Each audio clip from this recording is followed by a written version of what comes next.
महाराज कहने लगा कि ना तो आपके बड़ों ने हमें मुसलमान बनाने की कोशिश की और ना ही अब हमें जन्नत में भेजने की कोशिश करते हो।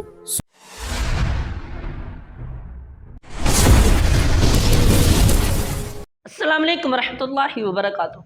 मैं उम्मीद करता हूँ कि आप सारे खैरियत से होंगे।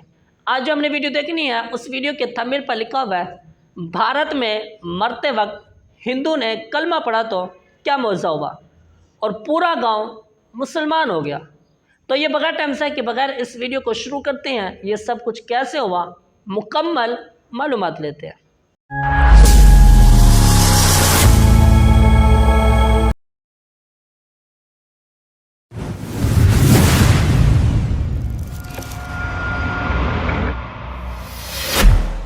बिस्मिल्लाहिर्रहमानिर्रहीम। अस्सलामुअलैकुम। इल्म की बात चैनल देखने वालों को राव कमर रिजवान नई वीडियो में खुशामदीद कहता है।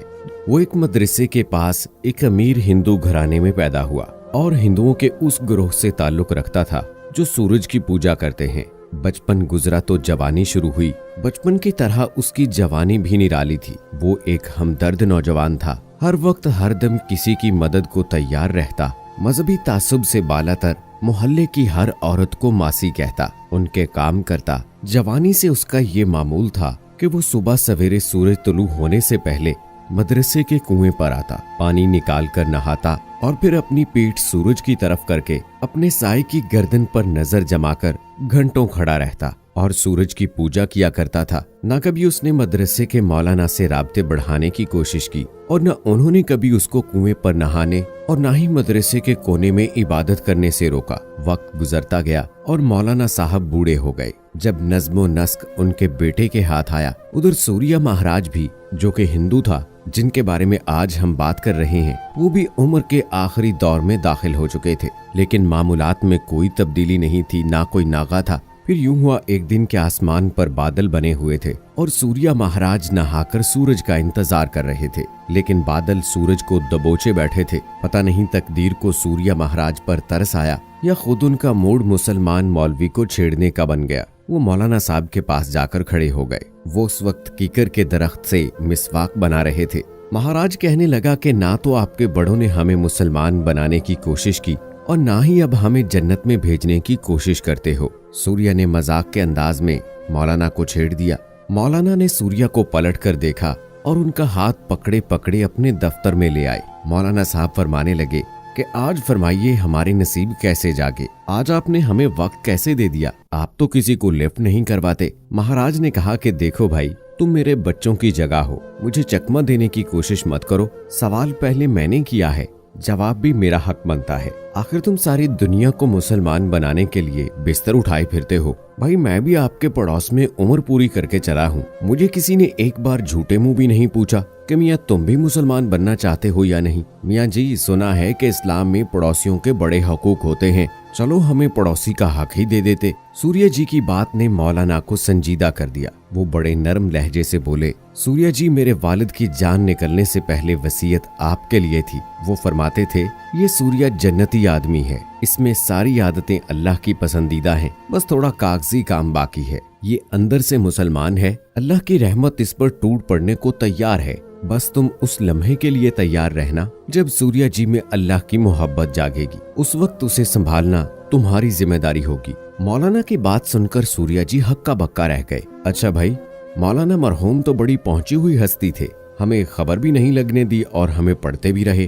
खैर, मौलाना ने पूछा, सूर्या जी, आज आप इबादत नहीं कर रहे? बेटा, तुम्हें मालूम है कि सूरज नजर न आए तो हमारी इबादत नहीं होती। इस पर मौलाना बोले, अच्छा सूर्या जी, कभी आप आते हैं तो कभी सूरज दस्तयाब नहीं होता, कभी सूरज होता है तो आप बीमार होते हैं। आज आप दोनों मौजूद हैं लेकिन एक दूसरे को देख नहीं सकते, ये दरमियान में रुकावट किसने डाल दी है? सूर्या जी ने कहा, बादल। इस पर मौलाना कहने लगे कि अच्छा, सूरज जो है वो हल्के फुल्के बादल के सामने मजबूर हो गया या किसी और हस्ती से जो कि सूरज से ताकतवर है अपने हुक्म से एक रुकावट खड़ी कर दी और सूरज महाराज आग उगलने के बावजूद मजबूर हो गए। सूर्या जी खामोश रहे। अच्छा सूर्या जी, ये बताएं, क्या कभी ऐसा हुआ है कि आपके नागे की वजह से सूरज ने गुस्सा किया हो और अगले दिन नागा कर दिया हो और तुलू होने से ही इनकार कर दिया हो? ऐसा कैसे हो सकता है? सूर्या जी ने पलटकर सवाल दाग दिया। ऐसा क्यों नहीं हो सकता? क्या सूरज देवता को गुस्सा नहीं आता या उसे आपके नागे की खबर नहीं होती? मौलाना ने नरमी से गुफ्तगू को जारी रखा। इस पर सूर्या जी कहने लगे, गुस्सा भी आता है और उसी गुस्से से पनाह के लिए हम उनकी पूजा करते हैं और उन्हें हमारी पूजा की खबर भी होती है। मगर क्या? मौलाना ने बात को जारी रखा, मगर सूरज देवता मजबूर है कि वो तुलू हो। वो अपनी मर्जी से तुलू और गुरूब नहीं हो सकता। सूर्या जी ने एक सोचती हुई शक्ल के साथ जवाब दिया, महाराज, अगर देवता भी मजबूर होते हैं तो फिर हमारी मजबूरियां कैसे दूर करेंगे? एक मजबूर दूसरे मजबूर की क्या मदद कर सकता है? क्यों ना उसे मजबूर करने वाले से ही रुजू कर लिया जाए, जो उसे तुलू और गुरूब करता है, बादल को भेजकर उसकी धूप को लपेट देता है। सूर्या जी चुप रहे। मौलाना ने बात को जारी रखते हुए कहा, सूर्या जी, आपके पास छुट्टी करने का इरादा और इख्तियार है। सूरज के पास न छुट्टी का इरादा है और ना ही उसके पास कोई इख्तियार है। सूर्या जी महाराज, आपको पता है, इसी इरादे और तमाम इख्तियारात की बुनियाद पर ये सारी कायनात और उसको संभालने वाले, उसके निजाम को चलाने वाले मलाइका को कहा गया कि आदम को सजदा करो, उसकी बड़ाई को तस्लीम करो। आज कायनात में खालिक ने पहली साहिब इरादा और साहिब इख्तियार मखलूक को पैदा किया है। खुदा के बाद इरादे के मालिक एक हस्ती पैदा की गई और कायनात और उसके संभालने वाले फरिश्तों को आदम अलैहिस्सलाम के कदमों में डाल दिया। जिस आदम की औलाद में से आप भी हैं और मैं भी हूँ। आपने आज तक उस इरादे को इस्तेमाल नहीं फरमाया, अपने शर्फ को इस्तेमाल नहीं किया। इसको वैसे का वैसा ही अपने रब के पास लेकर चले जाओगे सूर्या जी, और फिर उसे क्या मुंह दिखाओगे? उस सजदे की कीमत तो चुकाते जाओ जो उस इख्तियार के सदके फरिश्तों से करवाया था। सूर्या जी हक्का बक्का मौलाना की बातें सुनते रहे। मौलाना पर जलाल और जमाल की दोनों सिफात का गलबा था। कभी एक आ रही थी तो कभी दूसरी। लगता था जैसे उन्होंने अपने बुजुर्गों की बात खूब पल्ले बांध रखी थी। सूर्या जी, आप बहुत नेक इंसान हैं। हम सब ने आपको बचपन से देखा हुआ है। शायद के मुसलमानों में भी आप सा हमदर्द, सखी और खुदा तरस इंसान मौजूद नहीं। मगर सूर्या जी, पेपर वर्क तो करना पड़ेगा। दिल के दरवाजे का ताला अंदर से खुलता है। अल्लाह ने सुन्नत बना रखी है। उसने नबियों के बाप, बेटियों और बीवियों को भी हिदायत नहीं दी जब तक के उन्होंने दिल का दरवाजा खुद नहीं खोला। किसी के घर बगैर इजाजत के जाने से अल्लाह ताला ने मना फरमाया है। उसका हुक्म है उसी के घर में जाओ जिस घर का मालिक तुम्हें मोहब्बत से बुलाए। फिर वो आपके अंदर बगैर उन्स के, बगैर आपके बुलाए कैसे आ सकता है? उसकी रहमत का समंदर आपकी चारपाई के गिर्द चक्कर काटता रहता है। सूर्या जी, बस जरा दिल की खिड़की खोल कर देखिए, वो कैसे अंदर आता है। सूर्या जी उठकर चले तो लगता था कि वो जमीन पर नहीं, पानी पर चल रहे हैं। जमीन उनके पांव तले से खिसक गई थी। वो रात कयामत की रात थी। दिल में तूफान पैदा हो गया था। रहमत की झड़ी शुरू हो गई। सूर्या जी सारी रात रो रो कर माफियां मांगते रहे। वो डर रहे थे कि सुबह से पहले कहीं वो मर न जाए, कहीं पेपर वर्क अधूरा न रह जाए। उन्होंने अपनी सारी नेकियों के एवज अल्लाह ताला से सुबह तक जीने की दुआ मांगी। आज उन्हें जिंदगी की कदर का पता चल गया था। सुबह अभी मदरसा खुलने का वक्त नहीं हुआ था कि सूर्या जी मौलाना के दरवाजे पर दस्तक दे रहे थे। दरवाजा मौलाना ने खुद खोला।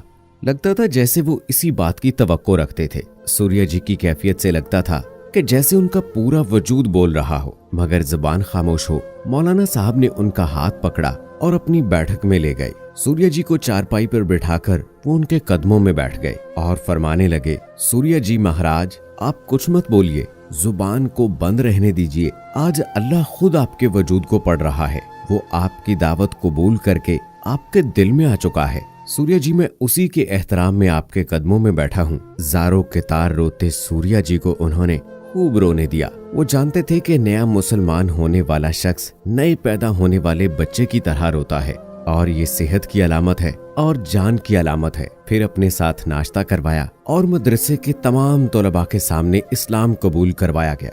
उनका नाम अब्दुल्ला रखा गया और इस्लाम कबूल करने के ठीक 10 दिन बाद अब्दुल्ला भाई एक बुखार में अल्लाह को प्यारे हो गए। मौलाना साहब कहते हैं कि अब्दुल्ला के जनाजे पर लगता था एक हजूम उमड़ पड़ा है। एक तो वो खुद नेक इंसान थे, बिला तफरीक मजहब व मसलक के हर एक के काम आने वाले।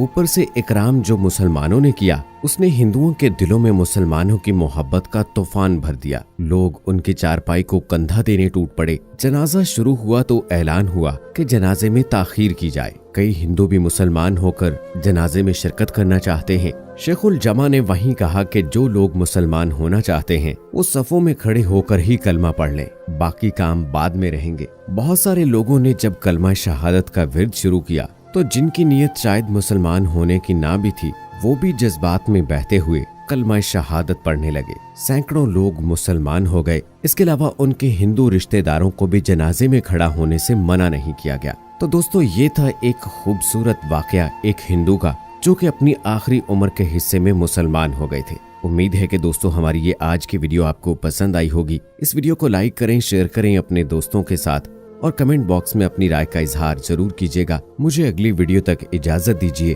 फी अमानिल्लाह। मैं उम्मीद करता हूँ कि आज की वीडियो आपको बहुत अच्छी लगी होगी और इस वीडियो के अंदर जो वाकया सुनाया गया वो तो बहुत ही कमाल का था। आपको कैसा लगा आपने ज़रूर बताना है। और अगर इंसान इस वाकये को पूरी तवज्जो के साथ सुने तो उसका ईमान ताज़ा होता है। तो इस तरह की मज़ीद वीडियो देखने के लिए और बेशुमार मालूमात लेने के लिए आप इस चैनल को ज़रूर विज़िट करें।